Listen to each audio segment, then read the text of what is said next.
मत इसलिए दी है कि सुबह से मैं टीवी स्क्रीन्स के ऊपर और मीडिया फवाद चौधरी साहब जो कि पाकिस्तान तहरीक इंसाफ के रुकन हैं,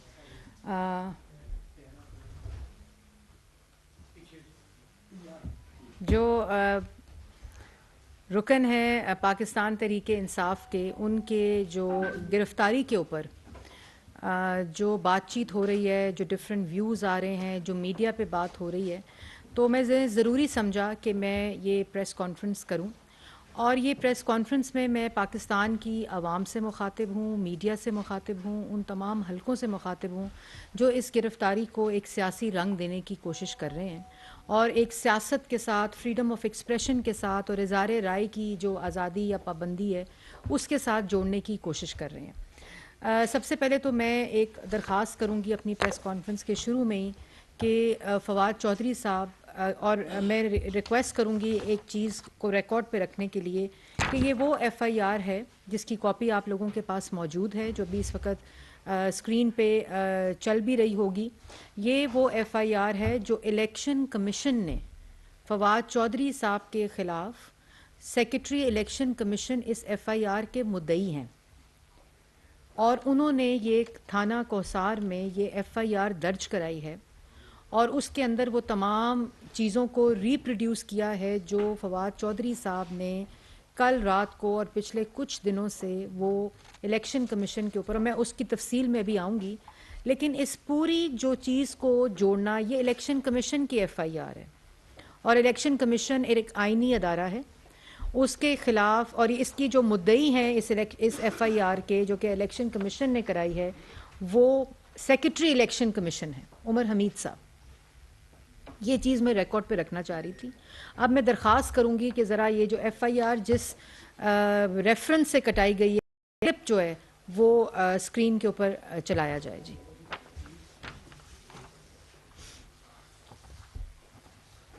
तो हम इलेक्शन कमीशन और उनके मेंबरान को, उनके खानदानों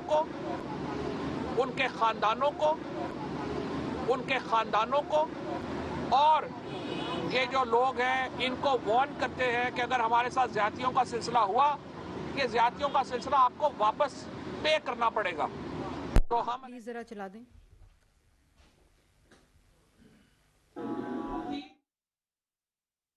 बंद था, सेक्रेटेरिएट से नोटिफिकेशन आता है और इलेक्शन कमीशन की हैसियत सिर्फ एक मुंशी की हो गई है इस हुकूमत में। इदारों का जवाल जो हमने इस हुकूमत के दौरान देखा है, पाकिस्तान ने इससे पहले नहीं देखा। बंद था। अगला चलाएं जी। आपका बाप भी इमरान खान को डिस्क्वालीफाई नहीं कर सकते।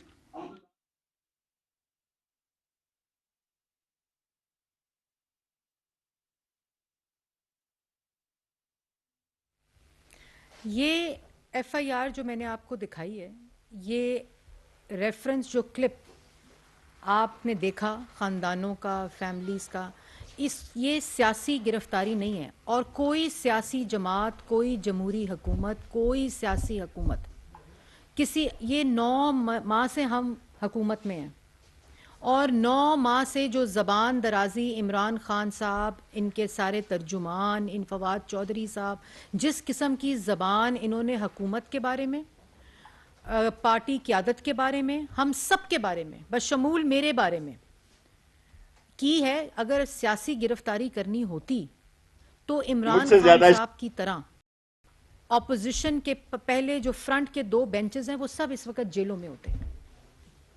ये फाशिज्म करना, इख्तियारात का नाजायज़ इस्तेमाल करना, रियासत की ताकत को इस्तेमाल करना जो है वो इमरान खान साहब ने अमली इसका नमूना पेश किया 2018 से लेकर 2022 तक। लोगों की बेटियों को, लोगों की बहनों को घसीटा गया, अस्पतालों में घसीटा गया, जेलों में बाप के सामने बेटी को गिरफ्तार किया गया। नवाज शरीफ साहब को जब अकामे के ऊपर गिरफ्तार किया गया, डिस्क्वालीफाई किया गया, उनको उनकी पार्टी की सदारत से हटाया इंतकाम था, लेकिन उन्होंने गाली अदारे को नहीं दी, धमकी नहीं दी, अदारों के सरबराहान के बच्चों को, उनके खानदानों को धमकियां और गालियां नहीं दी।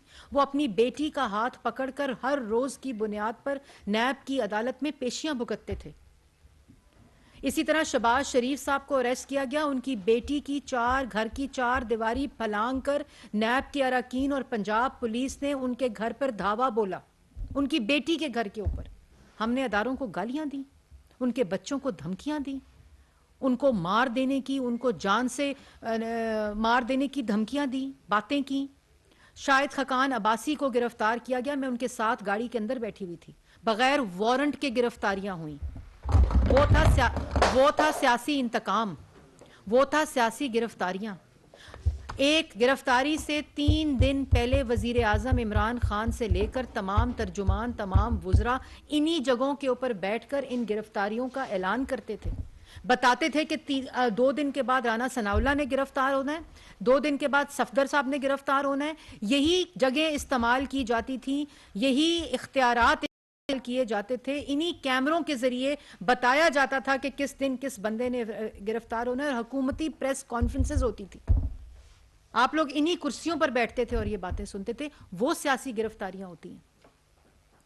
9 माह से हम इनकी जबानें सुन रहे हैं, हम इनकी बातें सुन रहे हैं। सियासी सब्र रखते हैं, तनकीद सुनना जानते हैं और मालूम होने के बावजूद कि झूठ बोलते हैं। आज फैसला करना होगा, आज ये फैसला करना होगा कि आपने, अवाम ने, मीडिया ने, अदारों ने ये फैसला करना होगा कि क्या, कहां लाइन ड्रॉ करनी है, किस जगह के ऊपर लाइन ड्रॉ करनी है। अफवाज पाकिस्तान के शोहदा के खिलाफ ऑफिशियल पार्टी अकाउंट से मुहिम चलाई गई, पार्टी अकाउंट से मुहिम चलाई गई। मीडिया चैनल्स को इस्तेमाल करके अफवाज पाकिस्तान के दरमियान, अफसरान के दरमियान सेडिशन और बगावत उकसाई गई। अल्लन ऐलान किया गया ये सब कुछ। ये जो आपको मैंने क्लिप्स दिखाए हैं, ये क्लिप्स, कोई सियासतदान किसी सियासतदान की गिरफ्तारी के ऊपर खुश नहीं होता। ये जमहूरियत की रूह के खिलाफ है।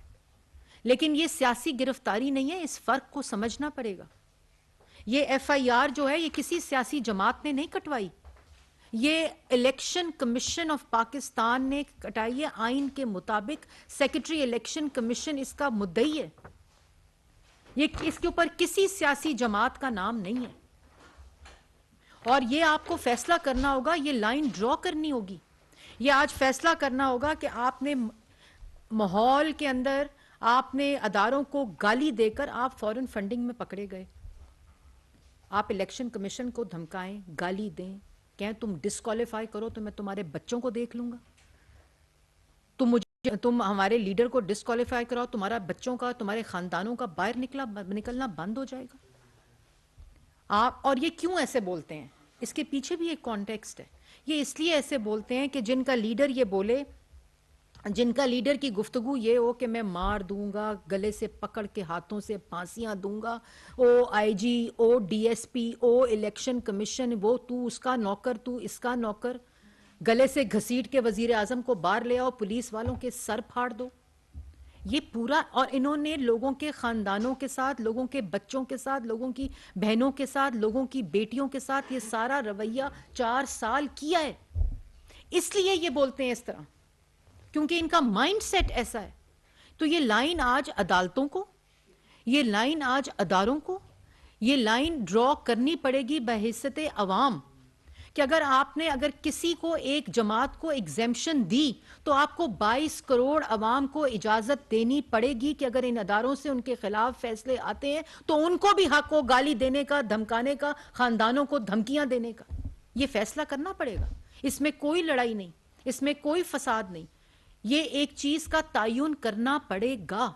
ये नहीं हो सकता कि इमरान खान गाली दे, धमकी दे, गले से घसीटने की बातें करे, फांसी की बातें करे, अदारों के सरबराहान को नौकर कहे, उनको कहे तुम्हारे बच्चे निकल नहीं सकेंगे घरों से और फैमिलीज निकल नहीं सकेंगी, तो आप उनको एग्जेम्पशन दे दें। उनके तर्जुमान ये गुफ्तगू करें, आपको क्लिप्स आपके सामने सुनाए हैं। तो आज ये फैसला करना पड़ेगा अदालतों को, आज ये फैसला करना पड़ेगा अदारों को, अवाम को, मीडिया को ये फैसला करना पड़ेगा। यही लोग जो थे वो मीडिया को धमकाते थे, वो गाली देते थे, जेलों में डाला। आपके खिलाफ मीडिया एक लाइन डालता था, वो सहाफी अगले दिन प्रोग्राम नहीं कर सकता था। आप कोई सहाफी लिखता था, उसका कलम टूटकर उसके हड्डियां, उसकी पसलियां तोड़ी जाती थी। बच्चियों के घरों, बच्चियों के स्कूलों के बाहर से सहाफियों को अगवा किया जाता था। घरों के बाहर पेट के अंदर सहाफियों को गोलियां मारी जाती थी। तब आप ट्वीट्स क्या करते थे कि बिल्कुल ठीक किया इस सहाफी ने। आप उस वक्त, आपको याद होगा, सियासी गुफ्तगू जो है ना, इसको फर्क को समझना पड़ेगा। आपको याद होगा कि इमरान खान साहब ने, निहाल हाशमी साहब ने कंटेम्प्ट की, पार्टी ने कंडेम किया, पार्टी की क्यादत ने कंडेम किया, उनको सेनेटर की कुर्सी से हटाया। और इमरान खान साहब ने क्या ट्वीट की थी? Want to congratulate the Supreme Court for moving against Nihal Hashmi on his abuse and threats to senior judiciary and their families. I can assure them the whole nation stands with the Supreme Court and they should not be weighed down by the contemptuous and abusive behavior of Sharifs and their darbaris. What package will the Godfather give Nihal Hashmi fallen scapegoat tradition of Pervez Rashid Mushahidullah after his Oscar-worthy performance? Nihal Hashmi's shameful threats to superior judiciary and JIT part of PMLN pool culture, they either buy people or try to scare them. ये इमरान खान साहब के tweet हैं। आप अपने मेयार से इन clips को देखें, ये आपके ट्वीट्स हैं। ये सियासी गिरफ्तारी है, ये सियासी गुफ्तगू है। मतलब आप चाहते क्या हैं? पूरी की पूरी ऑपोजिशन को जेलों में डाला, और जैसे मैंने आपको पहले कहा, वारंट्स के बगैर डाला। उनकी बहनों को, उनकी बेटियों को अदालतों में घसीटा। माइक्स के ऊपर, लाउड स्पीकर के ऊपर ऐलान होते थे कि आज शहबाज शरीफ की फलानी बेटी का नाम लेकर वो पेश हो रही है अदालत में। नाम ऊंचा ऊंचा लिया जाता था। फरियाल तालपुर को ईद वाले दिन अस्पताल से घसीट कर जेल में डाला गया। मरियम नवाज को 2 दफा गिरफ्तार किया गया और फैसला हाई कोर्ट इस्लामाबाद का आपने सुन लिया। दूसरी दफा गिरफ्तार किया गया जिस वक्त वो अपने वालिद को कोट लखपत जेल में मिलनी गई, हैंड कफ्स लगाए गए उनको और उनको गिरफ्तार करके जेल में डाला गया। अमेरिका गए मौसूफ तो कहते थे मैं आज जाकर नवाज शरीफ का एसी उतारूंगा जेल के अंदर से। ये तकरीर, ये जगह इस्तेमाल की जाती थी कि शहबाज शरीफ को जेल के अंदर कुर्सी नहीं देनी नमाज पढ़ने के लिए, उसकी मेडिकल रिपोर्ट्स जो हैं उसको नहीं दिखाना। गाली दी थी किसी को? वो तो सियासी गिरफ्तारियां थीं। राना सनाउल्लाह को 20 किलो हेरोइन डाल दी, ना वो बैग मिला हेरोइन का, ना वो हेरोइन मिली। उनकी बेगम को जेल के बाहर घंटों बिठाया जाता था, सिर्फ किस लिए कि उन्होंने उनको शुगर की दवाई और उनको खाना देना है। हमने तो कभी ये बातें भी नहीं की। उनकी बेटी को घसीटा गया जेल के अंदर, जहां वो अपने उनके वालिद को मिलने जाया करती थी। मतलब सबकी और सब लोगों को गिरफ्तार किया, सब लोग जेलों में गए, सब लोगों ने जेलों में जाकर अदालतों में अपने केस लड़े। यहां तो तैयबा गुल को गिरफ्तार कर अगवा कर लिया वजीर आजम हाउस में कि लोगों के खिलाफ तुम केसेस बनाओ। वो सियासी केसेस होते हैं, वो सियासी गिरफ्तारियां होती हैं।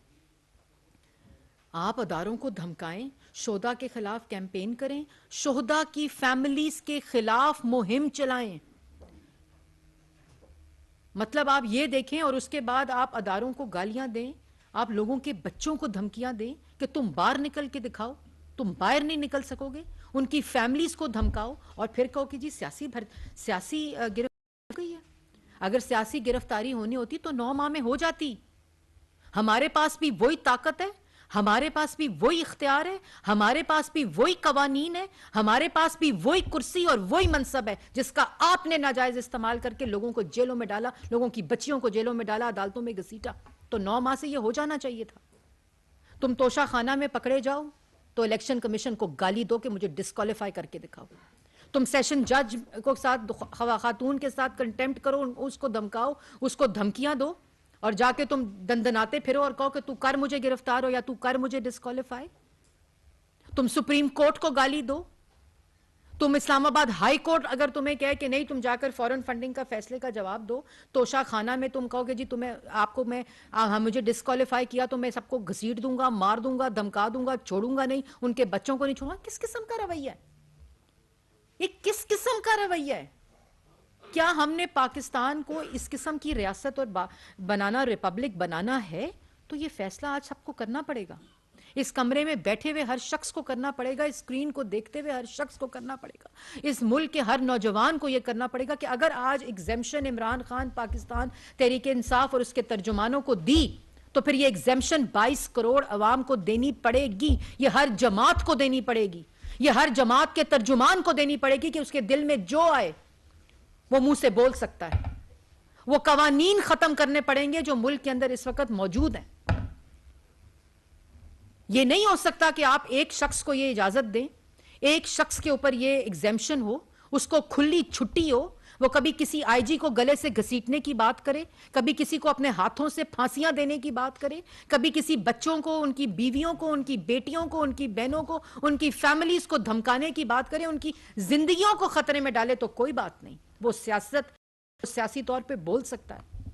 और दूसरी तरफ आप दूसरों को बात ना करने दें। शहबाज शरीफ जाता था ना अदालत में, नैब की अदालत में, आप में से कई लोग वहाँ मौजूद होते थे। जब वो मीडिया उनके सामने आता था कि आप कुछ बोलें, वो 2 दफ़ा सीएम रहे हैं पंजाब के, उस वक़्त क्या करते थे? ऊंचे ऊंचे लाउड स्पीकर पंजाब पुलिस और नैब की अदालत में बजाए जाते थे कि शहबाज शरीफ की आवाज़ ना पहुँचे मीडिया को। जब मरियम नवाज़ और नवाज शरीफ साहब यहाँ आते थे अदालत में हाथ पकड़ के, सबको पता था वो क्या केस है, तो तब क्यों नहीं कहा कि ये गलत हो रहा है? आज क्यों नहीं कहते कि वो गलत हुआ था? 3 दफा का मुंतखब वजीर आजम था, अगर वो अदालत में पेश हो सकता है, उसकी बेटी पेश हो सकती है, बतौर वजीर आजम JIT में उसके सारे बच्चे पेश हो सकते हैं, तो ये क्यों नहीं पेश हो सकते? ये क्यों जब इनको बुलाते हैं, नोटिस देते हैं तो स्काइप पे आ जाएं जी, स्काइप पे आ जाएं? क्यों नहीं ये कहा जाता?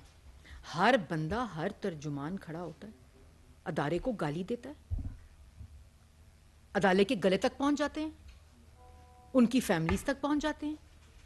क्योंकि इन्होंने फैमिलीज के साथ ये रवैया किया था, क्योंकि इन्होंने 4 साल लोगों के साथ ये रवैया किया, इसलिए ये माइंडसेट ये बोलता है। इनको कहा जाता है कि तुम धमकियां दो, और चैनल वालों को, वो आज 24 चैनल वालों को गालियां दे रहे हैं।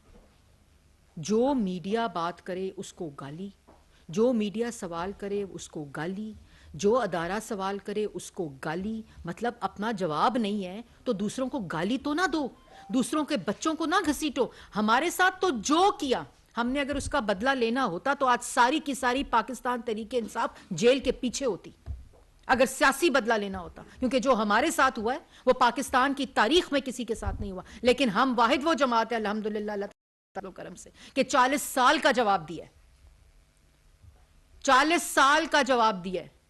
तू 4 साल का जवाब दे दे यार, क्यों गाली गलोच पर उतर आते हो? अभी 5 बजे बैठकर फिर वही गुफ्तगू करेंगे, फिर वही बातें करेंगे, फिर अदारों के खिलाफ बातें करें। भाई मैं रिहा करो, रिहा करो। भैया आप माजरत कर लें, अदालत में पेश हो जाएं। अदालत के अंदर माजरत तो वैसे भी आप लोगों ने की हुई है, लेकिन ये तो नहीं हो सकता। ये नहीं हो सकता कि आप कानून की खिलाफ वर्जी करें, आप लोगों के बच्चों को, बहनों को, अदारों के सरबराहान के बच्चों को, बेटियों को, फैमिलीज को अपनी सियासत में घसीट दें। आप सियासी बात करें, हम दिल रखते हैं, हम जज्बा रखते हैं, हम सब्र रखते हैं कि आप हमारे पे बात करें, हम उसको सियासी जवाब देंगे।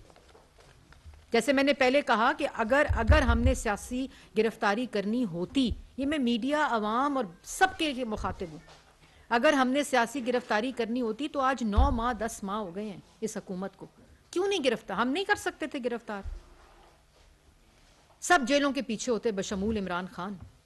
लेकिन मुल्क के अंदर अभी इस वक्त मसाइल अवाम के हैं, जो 4 साल की माशी बदहाली, माशी तबाही है, आप इस तनकीद वक्त भी न प्रायोरिटी वो करें। है। और इस मुल्क में जो बगावत, जो तमाम केसेस हैं वो अदालत के हवाले जो किए गए हैं। मुकदमा बनाया गया है कानून वो के ये है कि मुताबिक इनके आपने फैसले इलेक्शन करने कमीशन की तौहीन की, जो जो अदालत बगावत, बुलाती है, जो इलेक्शन अदालत बुलाती कमीशन है, के जो ये फोरम रवैये बुलाता हैं है, और उसको कहते हैं कि गाली हमें देना। आप तनकीद भी न करें। और मुल्क के इस अंदर मुल्क इस वक्त में जो बगावत है वो तो फर्ज है। 22 करोड़ मुल्क के अंदर इस लोग वक्त इस मुल्क अदम में इस्तेकाम, निकलें और बगावत करें इस पैगाम से, 4 साल वरना की आप करतूतों का, माशी तबाही का, आवाम को बेरोजगारी देने का, महंगाई का तूफान बर्पा करने का कोई जवाब नहीं, कोई सवाल नहीं कि 9 महीने में सब कुछ हो गया। हमने आईएमएफ के साथ मुआहिदा किया था, हमने सिग्नेचर थे आईएमएफ के साथ। उस वक्त पाकिस्तान मुस्लिम लीग नून या कोalition गवर्नमेंट हुकूमत में थी। हमने सब्सिडीज को रिवर्स किया था। हमने आईएमएफ के मुआहिदा जिस पे साइन किया उसको हमने रिवर्स किया था। हमने महंगाई को 2.4% से 16% पे पहुंचाया था। आप इनके वादे सुने, इनकी गुफ्तगू सुने, इनकी बातें सुने। 4 साल इन्होंने मुल्क के साथ किया क्या, सवाए सियासी मुखालफीन को जेलों में डालने के, उनकी बेटियों को जेलों में डालने, उनकी बहनों को जेलों में डालने के। और आज सारे अदालती फैसले में कितने कितने माँ इन्होंने ब्यूरोक्रेसी को नहीं छोड़ा। नवाज शरीफ और शहबाज शरीफ के बोगस में 2.5 साल लोग गिरफ्तार रहे। साद रफीक गिरफ्तार, मैं किस किस का नाम लूं, सलमान रफीक, ख्वाजा आसिफ, गालियां दी थी। जब हाथों में हथकड़ियां लगती थी तो उनके सुप्रीम कोर्ट के बच्चों, जजेस के बच्चों को कहा था कि तुम निकल के दिखाओ बाहर। इलेक्शन कमीशन को कहा था। मतलब किस किस्म की गुफ्तगू है, किस किस्म की बातें हैं। उसके बाद जी ये देख लें कि आज अगर एग्जेम्पशन अदारों ने भी देनी है तो एग्जेम्पशन फिर मरियम औरंगजेब को भी चाहिए, क्योंकि मेरा लीडर 3 दफा मुंतखब इस मुल्क का वजीर आजम था, जिसको बेटी के साथ अकामा जो तनख्वाह नहीं ली थी उसके ऊपर डिस्क्वालीफाई किया गया था। ये एग्जेम्पशन फिर हर किसी को होनी चाहिए कि उसके मुंह में जो बोले, या मरियम औरंगजेब नहीं 22 करोड़ अवाम के को भी ये एग्जेम्पशन होनी चाहिए। जिसकी लाठी उसकी भैंस का ये माहौल नहीं चलेगा। ये कोई आजादी राय नहीं है, ये कोई फ्रीडम ऑफ एक्सप्रेशन नहीं है। अगर होना चाहिए तो वो सबके लिए होना चाहिए। फिर ये कवानीन को खत्म कर देना चाहिए। किसी के बच्चों को ले आओ, किसी की बेटियों को घसीट दो अपनी सियासत में, ये तो फैसला करना पड़ेगा। और ये जैसे मैंने पहले ये बात बोली आपको कि ये नंगी धमकियां, नंगी गालियां, वो गालियां, वो धमकियां जो आप एक महज़ब घर में आप बच्चों के साथ, बेटियों के साथ, बहनों के साथ वो गुफ्तगू नहीं सुन सकते। एक शख्स है वो झूठ पे झूठ बोलता जा रहा है। एक शख्स है वो शुरू हुआ था कि मेरी साइफर इंपोर्टेड हुकूमत, मेरी रिजीम चेंज मेरी यूएस ने कर दी, मेरे पे साइफर आ गया, मेरी गवर्नमेंट को बदल दिया। जिस जनरल बाजवा को उन्होंने चीफ ऑफ आर्मी स्टाफ को कमरे में बैठ के कहा मेरा इक़्तिदार बचा लो, मैं तुम्हें एक हयात एक्सटेंशन दे दूंगा, उसको जानवर कह दिया। उसको न्यूट्रल होना चाहिए, वो न्यूट्रल नहीं, वो जानवर होना चाहिए। मतलब उसके बाद आपने कहा नहीं ये मेरी हुकूमत गिराई है नवाज शरीफ ने, फिर मेरी शहबाज शरीफ ने, फिर जनरल बाजवा ने, फिर कल क्या कह रहे थे मौसूफ, मेरी हुकूमत मोहसिन नकवी ने गिराई है। मेरा मतलब है इलेक्शन कमीशन ने एक कानून और आइन के तहत अपना इख्तियार इस्तेमाल करते हुए चीफ मिनिस्टर पंजाब मोहसिन नकवी को लगाया है। आपने नाम दिए, वो तीनों ने कहा जी माजरत है, हम आपका चीफ मिनिस्टर नहीं बनना चाहते, 2 लोगों ने। उसके बाद हमने नाम दिए, उन दोनों नामों पे आप लोगों ने रजामंदी नहीं की। इलेक्शन कमीशन ने अपना इख्तियार को इस्तेमाल करते हुए फैसला चीफ मिनिस्टर बना दिया। अब वो चीफ मिनिस्टर के बच्चे भी गाली दो, उस चीफ मिनिस्टर की फैमिली को गाली दो। वही चीफ मिनिस्टर है जिसने मेरी हुकूमत ख़त्म की है, वही चीफ मिनिस्टर मोहसिन नकवी की, अब मैं बोल नहीं सकती वो अल्फाज जो मैं बोलना चाहती हूँ। अब वो मेरी रिजीम चेंज जो की है वो मोहसिन नकवी ने की है। मतलब ये किस किस्म की बातें हैं, किस किस्म की का रवैया है कि मुरीद के में आप अक्टूबर 22 पे पीटीआई खड़ी होती है तो वो उनके बच्चों को कत्ल करने की धमकी दे देती है। इलेक्शन कमिश्नर के बच्चे के जो है वो उनका पाकिस्तान का कोई कानून उनका तहफ़्फ़ुज़ नहीं करता। वो कहाँ जाके उन्होंने तो के तरीके से इलेक्शन कमीशन ने एक कानून के तरीके से एफआईआर कटाई है कि मेरे बच्चों को, मेरी फैमिली को धमकियां दी जा रही हैं इस शख्स की तरफ से बार बार। उन्होंने कानून के मुताबिक ये काम किया है। और आप जो है वो कहें कि नहीं तुम्हारे बच्चों को नहीं छोड़ूंगा। कोई शख्स इस कमरे में बैठा हुआ, ये बेजाद सलीमी साहब के मैं आज ये कहूँ, ये इधर तारिक साहब बैठे हैं, इधर ये औरंगजेब साहब बैठे हैं, मैं इनको कहूँ नहीं तुम मेरे खिलाफ लिखोगे, मैं तुम्हारे बच्चों को नहीं छोड़ूंगा, क्योंकि मैं आज इख्तियार है मेरे पास ताकत है। तुम्हारी बच्चियां घर से नहीं निकल सकती। क्या करेंगे आप? एक महज़ब आदमी क्या करेगा? वो जाके अदारे पुलिस स्टेशन में दरखास्त देगा, वो कहेगा ये शख्स जो है वो मेरे ऊपर, मेरे बच्चों के ऊपर ये ख़तरे में डाल रहा है, मेरे अहले खाना की जान ख़तरे में डाल रहा है, तो ये मेरी दरख्वास्त है, इसके ऊपर पुलिस एक्ट करे। आपने सुबह से लेकर उसको एक सियासी रंग, मैं सीधा कैटेगोरिकली ये कहना चाहती हूँ कि अगर हमने सियासी गिरफ्तारी करनी होती तो सबसे पहले इमरान खान की गिरफ्तारी करते, इन जगहों को इस्तेमाल करते। हमारे मुंह में भी जबानें हैं, सबको हर काम करना आता होता है जब ताकत होती है, लेकिन अल्लाह का खौफ है। हमने अदारों को कहा कि तुम ये सारा तोशा खाना हो, फॉरेन फंडिंग हो, LNG हो, पेट्रोल हो, जो केसेस हैं वो आप अपने कानून के मुताबिक फैसले करें। ये रवैया ख़त्म होना चाहिए। ये आज फैसला करना होगा, ये अदालतों को भी करना होगा, सियासतदानों को भी करना होगा, जुडिशरी को भी करना होगा, सबको करना होगा कि ये कहाँ रुकेगा सिलसिला। अगर इस सिलसिले को बंद ना किया गया तो ये सिलसिला कहीं नहीं रुकेगा। जी जावेद हुसैन दुनिया से। जी जावेद आप बड़ा मुस्कुरा रहे हैं। जी जी ये जानना चाहूंगा कि जैसे इलेक्शन कमीशन के ऊपर जो बात रद्दअमल में जिस तरह से इस्लामाबाद पुलिस ने खुर्तियां दिखाई हैं, तो क्या और केसेस में भी इस तरह से खुर्तियां नहीं होनी चाहिए जिस तरह से इस केस में उन्होंने दिखाया कि फौरन गए, गिरफ्तार किया, इस्लामाबाद आ रहे हैं। दूसरी बात ये कि आज एक प्रेस कॉन्फ्रेंस पिंडी में हुई जिसमें शेख रशीद साहब ने प्रेस कॉन्फ्रेंस कर रहे थे, उसमें उन्होंने 24 चैनल, क्योंकि निगरान वज़ीर आला उसके ऑनर है, उनके रिपोर्टर को बड़ा स्नैप किया, उस पर ज़ाती अनाज का इजहार किया। इस किस्म के रवैये भी सामने आ रहे हैं, तो क्या कहेंगे? देखिए, मैं तो मैंने पहले ये बात बोली है कि ये इलेक्शन कमीशन की FIR पे अगर इस्लामाबाद पुलिस एक्ट ना करती तो फिर इस्लामाबाद पुलिस को किसी की एप्लीकेशन पे एक्ट करने की ज़रूरत नहीं है। इस्लामाबाद के किसी शहरी के किसी बच्चे को, किसी फैमिली को खुदा न खास्ता अगर कोई भी थ्रेट देता है, कोई भी किसी किस्म की धमकी देता है, तो फिर इस्लामाबाद पुलिस एक्ट करे जब उसका दिल करे, जब खुदा न खास्ता कोई हादसा हो जाए। देखिए ना, इंतिशाल, इंस्टिगेशन, सेडिशन, बगावत, आप क्यों? हमने आपको कहा था कि आप पंजाब हुकूमत से इस्तीफा दे दें, तो वो तो लगना था वजीर आला पंजाब। हमने तो नहीं कहा था कि आप अब इस्तीफा दे दें। किस पे गुस्सा निकाल रहे हैं? इलेक्शन कमीशन पे। तो इलेक्शन कमीशन ने एक तरीके से अपना राइट इस्तेमाल करते हुए, अपना आईनी कानूनी राइट इस्तेमाल करते हुए दे दी एप्लीकेशन। उस पर इस्लामाबाद पुलिस ने, जिसने, वो कोई भी होता, वो आज फवाद चौधरी है जिसका क्लिप मैंने आपको दिखाया है। और ये मैंने क्यों दिखाया है? इसलिए दिखाया है कि ये डिफरेंशिएट करना पड़ेगा कि ये सियासत नहीं है। इस सिलसिले को अगर ना रोका तो मेरे बच्चे, आपकी बहनें, आपकी बेटियां, हमने तो भुगता है, लेकिन हमने उसको सियासत समझ के भुगता है अल्लाह ताला के फजलो करम से। कौन चाहता है कि उसके बाप के सामने उसकी बेटी गिरफ्तार हो? कौन चाहता है उसकी बहनों को अस्पतालों में घसीटा जाए और जेलों में जाए? कौन चाहता है उनकी बेटियों को अदालतों में घसीटा जाए कि आज खतीजा शहबाज पेश हो रही है आज, और आवाजें लगाई जाएं? और ये लोग ठट्ठे लगाते थे, ये लोग प्रेस कॉन्फ्रेंसेस करते थे कि बिल्कुल ठीक हुआ है कि अगर खतीजा शहबाज के घरों के अंदर नैब के लोग घुस गए तो बहुत अच्छा हुआ है।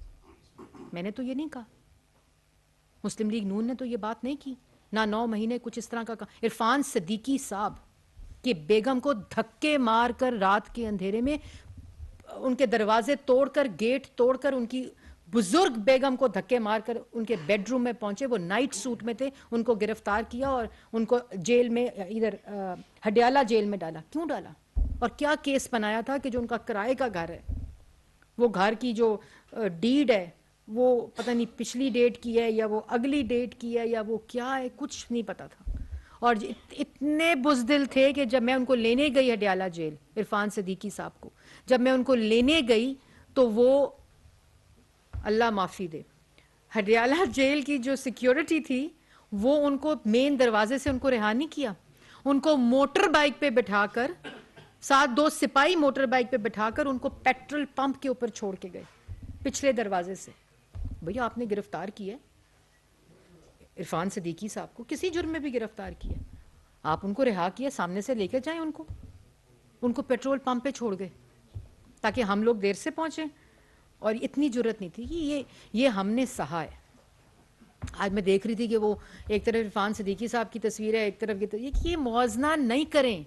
ये करेंगे तो इसमें ना मैं बचूंगी, ना आप लोग बचेंगे, ना हमारे बच्चे बचेंगे। ना आज ये कोई भी अगर ताकत इस्तेमाल कर रहा है, कोई भी अगर ये इख्तियार इस्तेमाल कर रहा है, ये खतरनाक है इस मुल्क के माशरे के लिए, इस मुल्क की बका के लिए, इस मुल्क के सिस्टम के लिए। जी इस पे कंडेम मैंने पहले कर दिया कि गालियां दे रहे हैं रिपोर्टर को, उनके साथ बदतमीजियां कर रहे हैं जहां भी मिल रहा है। वो फवाद चौधरी साहब को गिरफ्तार कर दिया, वो चपेड़े मार रहे हैं पुलिस को, वो पुलिस एहलकारों के मुंह पे चपेड़े मार रहे हैं। 1 मिनट तारक स्मैर साहब। मैडम ये बताएं, आपने अभी जिक्र किया इमरान खान साहब ने आखिरी इल्ज़ाम मोहसिन नकवी साहब पे लगाया कि जी उनकी वजह से मेरी हुकूमत गई। तो माजी में एक 35 पंक्चर का भी बड़ा जिक्र करते हैं, नवीन शेट्टी का नाम लेके, वो जब चीफ मिनिस्टर थे। उस पर बाद में कहा कि ये तो मैंने अज़राए मजाक बात की थी। तो क्या वो मुल्क को अज़राए मजाक के तौर पे 4 साल चलाते रहे? दूसरी बात मैं आखिर पूछना चाहता हूँ, निहाल हाशमी साहब हो गए, तलाल चौधरी साहब हो गए, दानियाल साहब हो गए, उनको 5 साल के लिए डिस्क्वालीफाई किया। उन्होंने भी सिमिलर इसी तरह की गुफ्तगू शायद की थी जैसी फवाद चौधरी साहब ने की है। शायद उनकी गुफ्तगू कम थी, इससे वो धमकी बैनुसूर में उन्होंने गुफ्तगू की थी। तो ये कानून जो है उनके लिए डिफरेंट था, इनके लिए डिफरेंट। देखिए तलाल चौधरी, दानियाल अजीज दोनों की जो डिस्क्वालिफिकेशन थी, अपने हलकों से डिस्क्वालिफाइड, अपनी सियासत से डिस्क्वालिफाइड, सुप्रीम कोर्ट के फैसले थे। और क्या बात की थी?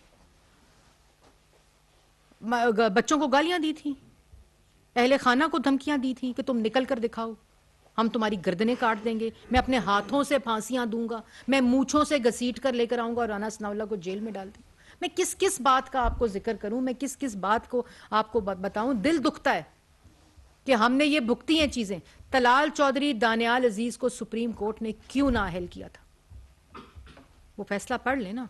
और उन्होंने क्या कहा था? फैसला दिया ना, दानियाल अजीज और तलाल चौधरी ने गालियां दी थी, सुप्रीम कोर्ट के चीफ जस्टिस को धमकियां दी थी, उनके जजेस को धमकियां दी थी, उनके अहले खाना को। उस फैसले के बाद भी मुझे बताएं, ये कहा था कि हमें तुम डिस्क्वालीफाई करोगे तो मैं तुम्हें देख, तुम बाहर नहीं निकल सकोगे, अपने घरों को नहीं छोड़ सकोगे। ये कहा था दानियाल अजीज और तलाल चौधरी ने। कानून का फैसला था, गलत था, ठीक था, फैसला था, वो डिस्क्वालीफाई हो गए। नवाज शरीफ को डिस्क्वालीफाई किया, उनको अपनी पार्टी की सदारत से हटाया, अहले खाना को गालियां दी थी, कहा था तुम निकलो बाहर तो मैं तुम्हें देख लूंगा। ये किस किस्म की गुफ्तगू है? ये किस किस्म की बातें हैं? अदालतों में पेश हुए, अपने जवाब दिए, अपने 40 साल के हिसाब दिए, हर अदालत में एविडेंस के साथ अपने मुकदमे लड़े। आप तो अभी पेश ही नहीं हुए। जहां आप स्काइप के जरिए पेश हुए, उसने कहा हाँ जी मैंने पाकिस्तान की अवाम के शौकत खानम के पैसे बोर्ड की इजाज़त के बगैर हाउसिंग सोसाइटी प्राइवेट में इन्वेस्ट किए थे। पहला स्काइप पे अपीयरेंस जो हुई है उसमें ये पहला इतराफ़ है, ये इतराफ़ है। और बोर्ड को नहीं बताया था, फिर आ गए पैसे वापस, बोर्ड को पता चल गया तो ठीक है, चल गया पता। फिर वो जो पूछ रहा है वकील, वो जो जिरा हो रही है, उसको इंटिमिडेट करना शुरू कर दिया अदालत के अंदर। ये पहली पेशी हुई है जिसमें एडमिशन है, दूसरों को कहो चोर है, यहां ज़कात चोरी करके एडमिट कर रहा है, मान रहा है। और वो क्या कह रहे हैं तर्जुमान, लग जाता है जी ज़कात का वो जो चैरिटी के पैसे होते हैं वो इन्वेस्टमेंट हो जाती है। ये हमें भी पता है, बेवकूफ़ बनाने की ज़रूरत नहीं, लेकिन उसका तरीका कार होता है। उसकी इन्वेस्टमेंट बोर्ड से इजाज़त लेके जहां जारी होती है वो पूरा कायदो ज़वाबत के साथ, उसके पूरे रिकॉर्ड के साथ होता है। ये नहीं होता कि एनुअल स्टेटमेंट से पैसा गायब है और कहाँ लगा है, किसकी हाउसिंग सोसाइटी में लगा है, किसकी इजाज़त से लगा है, कितने पैसे लगे हैं, कितना रेट ऑफ रिटर्न है। ये पाकिस्तान की अवाम, इसमें मेरी फंड रेजिंग भी शामिल है शौकत खानम के अंदर। मैंने तो इजाज़त नहीं दी थी कि इमरान प्राइवेट हाउसिंग सोसाइटी में ये पैसे लगा दें। लोगों ने अपनी चूड़ियां दी थी, अपनी जिंदगी की कमाई दी थी, हाउसिंग सोसाइटी में लगाने के लिए दी थी। ये उस हर शख्स के मुजरिम है जिसने कंट्रीब्यूट किया है शौकत खानम की फंड रेजिंग के अंदर। ये पाकिस्तान की आवाम का पैसा था, ये उस जज्बे का पैसा था, ये वो जज्बा था जो कैंसर हॉस्पिटल के लिए पाकिस्तान की आवाम ने दिया था। आपने वो हाउसिंग सोसाइटी में, और एडमिट कर रहे हो, वो कहते हैं हाँ की थी फॉरेन फंडिंग, हाँ मंगाए थे अपने मुलाजमीन के नाम पे पैसे वूटन क्रिकेट क्लब के। क्या हो गया, तू कर मुझे डिस्क्वालीफाई। ये रवैया। वो कहता हाँ की थी, तोशा खाना की घड़ी बेची थी, अपनी पॉलिसी के खिलाफ बेची थी। क्या हो जाता है अगर तोशा खाना की, खाली तोशा खाना ही तो मिला है, ये बयान है। ये रवैया कि आप करें मुझे डिस्क्वालीफाई तोशा खाना पे, मैं देख लूंगा तुम्हें, मैं तुम्हारे बच्चों को देख लूंगा। ये क्या है, ये किस किस्म की आज़ादी राय है? कौन सा कानून है जो पाकिस्तान में इस किस्म की आज़ादी और इस किस्म की उसकी इजाज़त देता है? आप पे इल्ज़ाम लगाए, एविडेंस मौजूद है अदालतों में, आप अपना जवाब दें। जी जाहिद फरूक मलिक साहब। मैम आपने बात की मियाँ साहब की, तलाल की भी बात की, बानियाल की, निहाल की।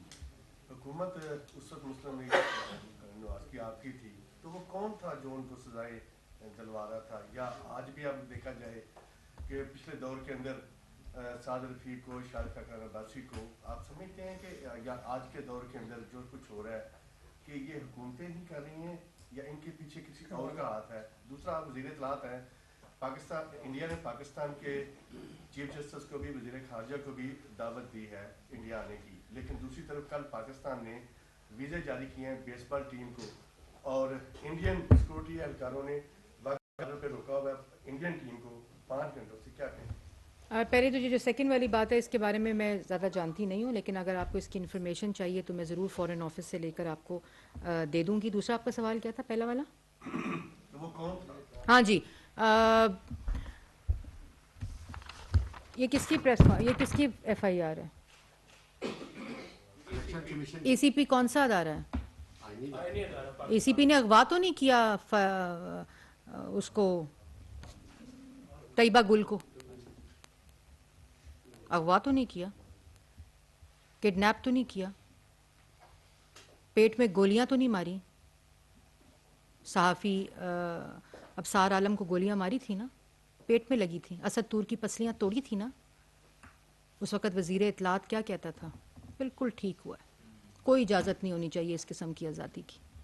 हामिद मीर साहब का ट्वीट याद है, फवाद चौधरी साहब का? क्या ट्वीट किया था? मैं दोहरा भी नहीं सकती स्क्रीन पे, मैं बोल भी नहीं सकती। जो मेरे बारे में कहा, मैं तो उस तरफ जा ही नहीं रही, क्योंकि मैं सियासत में ये इस पूरे केस को सियासी करना ही नहीं चाहती। तो ये इलेक्शन कमीशन की FIR है, कोसार थाने में आइन के मुताबिक, कानून के मुताबिक दर्ज है, उसके ऊपर इस्लामाबाद पुलिस ने एक्शन किया। अगर आप में से भी कोई भी ये ऐसी एप्लीकेशन देगा कि फलाना शख्स जो है वो मेरे बच्चों को धमकी दे रहा है, गाली दे रहा है, मुझे अटैक कर रहा है, मेरे घर वालों को अटैक कर रहा है, मेरे अहले खाना को अटैक कर रहा है, तो इस्लामाबाद पुलिस ऐसे ही एक्ट करेगी। आखिरी सवाल जी मैडम, ये बताइएगा कि जो फ़ज़ा 2 सूबाई असम्बलियाँ तहलील होने के बाद बनी, और जिस तरह अब वफाक में तमाम इस्तीफ़े PTI के मंजूर किए जा चुके हैं, तो जो आम इंतखाबात होने हैं और उससे पहले 2 सूबों में इंतखाबात होने हैं, तो क्या जो मौजूदा फ़ज़ा है जिसमें इलेक्शन कमीशन की जानिब से एक FIR दर्ज करवाई गई है, तो क्या ये ऐसे सिनेरियो तो नहीं बन रहा कि पाकिस्तान तहरीक इंसाफ इस तमाम इंतखाबी प्रोसेस पर अदम इत्मीनान का इज़हार करते हुए, अदम इत्मीनान का इज़हार करते हुए किसी बाईकाट की तरफ चली जाए? क्या ये एक सियासी निज़ाम जो है वो एक डेडलॉक की तरफ नहीं बढ़ रहा? सियासी निज़ाम किसी किस्म के डेडलॉक की तरफ नहीं बढ़ रहा। हुकूमत इनकी तबाह की हुई मईशत को ठीक करके पाकिस्तान से इलेक्शन में जाएगी। और मैं ख़त्म कर लूँ, ये मचाएंगे शोर, ये चाहते हैं माशी तबाही, ये चाहते हैं इनका अनफिनिश्ड एजेंडा क्यों नहीं कामयाब हुआ 4 साल। ये चाहते हैं जिस मुल्क को 2.4% पे महंगाई को 18%, 16% करके गए थे, उसको तो डिफॉल्ट करना था इन्होंने। ये सब काम ये सुरंगें बिछा कर गए थे। ये चाहते हैं मुल्क, इन्होंने 4 साल काम नहीं किया, उस वक्त भी पॉलिटिकल इंस्टेबिलिटी थी मुल्क के अंदर, और आज भी यही चाहते हैं। आइन के मुताबिक इन्होंने इस्तीफे दिए, इन्होंने अपने पार्लियामान से भी, नेशनल असेंबली से भी इस्तीफे दिए, क्योंकि तब ये इंपोर्टेड पार्लियामेंट थी। और इन्होंने पंजाब असेंबली से भी अपनी असेंबली तोड़ी है, इन्होंने केपीके से भी असेंबली तोड़ी है। सीएम पंजाब तानियात हो चुके हैं आइन और कानून के मुताबिक, और केपीके में भी हो चुके हैं। मुल्क में कोई सियासी डेडलॉक नहीं है। एक गुंडे और एक सियासतदान में फर्क होना चाहिए। और ये जो धमकियां, गुंडागर्दी, ये मुल्क इसका मुतहम्मिल नहीं हो सकता। कोई सियासी डेडलॉक नहीं है, सियासत अपना काम कर रही है। हुकूमत का एक एजेंडा है कि इनकी तबाह की हुई मईशत को, इनका साइन करदा IMF का प्रोग्राम जिसकी वजह से आज मुल्क के अंदर महंगाई है, उस सब को इंशाल्लाह जो अवाम से वादा किया है उसको पूरा करेंगे। अवाम की हालत को बेहतर करेंगे। इस मुल्क को वापस तरक्की की डगर पे जहां 6.2% पे छोड़ के गए थे, अगर ये इमरान प्रोजेक्ट ना आता तो आज मुल्क 10% के ऊपर, जो वर्ल्ड बैंक की प्रेडिक्शन थी, मुल्क तरक्की कर रहा होता। इसलिए आप बिल्कुल अवाम फिक्र ना करें। मुश्किल हालात हैं, इससे कोई इनकार नहीं है। ये मुश्किल हालात जिन्होंने पैदा किए हैं, आज वही इस मुल्क की अंदर अदम इस्तेकाम चाहते हैं, क्योंकि वो चाहते हैं ये मुल्क ठीक ना हो। इंशाअल्लाह ये मुस्लिम लीग नून ने पहले भी किया है, पहली दफा नहीं किया। ये तजर्बाकारी हमने इनकी तरह 4 साल नालायक, नाअहल, चोर, माफिया मुल्क पे फॉरेन एजेंट्स जो मुसल्लत थे, हम उनकी तरह नहीं है। हमने इस मुल्क को तरक्की देने का हमें तजर्बा भी है। हमारी नीयत हमेशा पाकिस्तान की आवाम को नवाज शरीफ की क़यादत में हमेशा महंगाई कम करने की और रोजगार देने की और नौजवान को रोजगार देने की, ना सिर्फ बातें, ना सिर्फ तर्जुमानी, बल्कि अमली तौर पर जब मुस्लिम लीग नून इक़्तिदार में आई है, हमने पाकिस्तान की आवाम को रिलीफ दिया है, महंगाई कम की है, तरक्की दी है। 18 घंटे की लोड शेडिंग, जब ये शख्स डी चौक में बैठकर उस वजीर आजम को गले से घसीटने की बात करता था, पुलिस वालों के सरों को डंडों से तोड़ता था, उस वक्त भी वो शख्स बिजली के कारखाने बना रहा था, जिसकी वजह से आज मुल्क के अंदर बिजली है। Thank you ma'am, thank you. नाज़रीन, वफाकी वज़ीर इत्तलात व नशरियात मरियम औरंगज़ेब न्यूज़ कॉन्फ्रेंस कर रही थी। उन्होंने कहा कि फवाद चौधरी के खिलाफ किसी सियासी इंतकामी कार्रवाई नहीं की गई है। फवाद चौधरी के खिलाफ FIR इलेक्शन कमीशन की तरफ से दर्ज करवाई गई है। सेक्रेटरी इलेक्शन कमीशन इस FIR के मुद्दई हैं। ये गिरफ्तारी सियासी नहीं है, ये सियासी इंतकाम नहीं है। इर्रेलेवेंट हो जाता है ना सियासत से, ये बात बुरी है। जो जितना सियासत से इर्रेलेवेंट होता है वो नवाज शरीफ का नाम लेना शुरू कर देता है, क्योंकि सिर्फ रेलेवेंस जो है अल्लाह ताला के फजलो करम से, अल्लाह ताला की दी हुई इज्जत से। जो शख्स सियासत से इर्रेलेवेंट होता है वो जानबूझकर नवाज शरीफ का नाम लेता है, सिर्फ सियासत में रेलेवेंट होने के लिए। Thank you ma'am. नाज़रीन, वफाकी वज़ीर इत्तलात व नशरियात मरियम औरंगज़ेब न्यूज़ कॉन्फ्रेंस कर रही थी। उन्होंने कहा कि फवाद चौधरी के खिलाफ FIR इलेक्शन कमीशन की तरफ से दर्ज करवाई गई है। सेक्रेटरी इलेक्शन कमीशन इस FIR के मुद्दई हैं। ये गिरफ्तारी सियासी नहीं है, ये सियासी इंतकाम नहीं है। फवाद चौधरी की गिरफ्तारी को सियासी रंग देने की कोशिश की जा रही है। अगर सियासी इंतकाम लेना होता तो इमरान खान और उनके साथी अब तक जेलों में बंद होते। मुस्लिम लीग नून के रहनुमाओं को इमरान खान ने अपने दौर में सियासी इंतकाम का निशाना बनाया, उनको जेलों में बंद किया। 9 माह से हम इनकी बातें सुन रहे हैं। अब हमें एक लाइन ड्रॉ करनी होगी, ये सिलसिला रोकना होगा, वरना कोई भी महफूज नहीं होगा। इन्होंने पाक फौज के शोहदा के खिलाफ मुनज़्ज़म मुहिम चलाई, अब ये इलेक्शन कमीशन को धमका रहे हैं, इनके खानदानों को नताइज की धमकियां दे रहे हैं। ये कैसा तर्ज अमल है? इस रवैये की बुनियाद इमरान खान ने डाली है। ये मुमकिन नहीं है कि इमरान खान इदारों को डराए, धमकाए, गालियां दे, बदजुबानी करे और कोई कुछ ना कहे, कोई कुछ भी ना करे। अगर इमरान खान और उनके साथियों को ये इस्तिस्ना दिया जाएगा